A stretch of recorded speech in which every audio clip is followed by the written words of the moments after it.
ஒரே பொருளை இந்தியாவில் வாங்குகிற போது இருக்கக்கூடிய குவாலிட்டிக்கும் அதே பொருளை வெளிநாட்டில் வாங்குகிற போது இருக்கக்கூடிய குவாலிட்டிக்கும் வித்தியாசம் இருக்கு. ஏன்னா இந்தியனுக்கு குறைவான விலையில குறைவான குவாலிட்டி கொடுத்தா எடுத்துக்குவான், இழிச்சவாப்ப. அப்படியா? we deserve good quality products or not?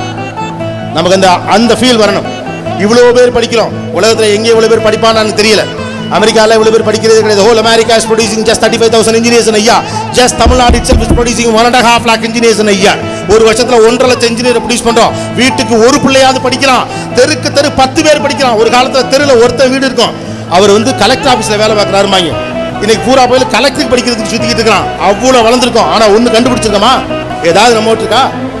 பேசுற இந்த கோபிநாத் தவிர எதுவுமே மேட் இன் இந்தியா கிடையாது. மைக்கு கிடையாது, இந்த கேமரா கிடையாது, நீங்க வச்சுக்க போன் கிடையாது, நான் வச்சுக்க போன் கிடையாது, நான் கட்டிருக்க வாட்ச் கிடையாது. வெக்கமா இல்ல?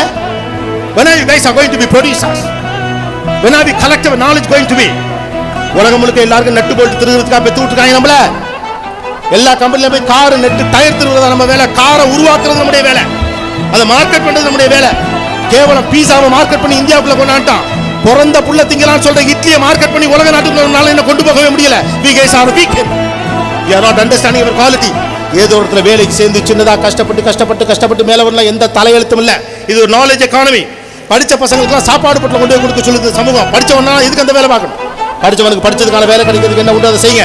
உங்களுக்கு மாற்றம் எங்க வேணும்னு தோணுதோ அதை ஆரம்பிக்கிறதுக்கான வழியை நீங்க பாருங்க. உங்களுக்குள்ள இருக்கக்கூடிய கில்ட்டி கான்ஷியஸை நீங்க தூக்கி போடுங்க. பெருசா ஆசை வச்சுங்க, பர்பஸை ஃபிக்ஸ் பண்ணிங்க, ஆம்பிஷன் முடிவு பண்ணிங்க, ஆம்பிஷனுக்கு ஏற்ற பிளானை பண்ணிக்கோங்க. உங்களை பற்றின பிம்பங்களை நீங்க தான் உருவாக்கிங்கிற நம்பிக்கையோட போங்க. இந்த காலம் உங்களுக்கானது, வாழ்க்கை உங்களுக்கானது.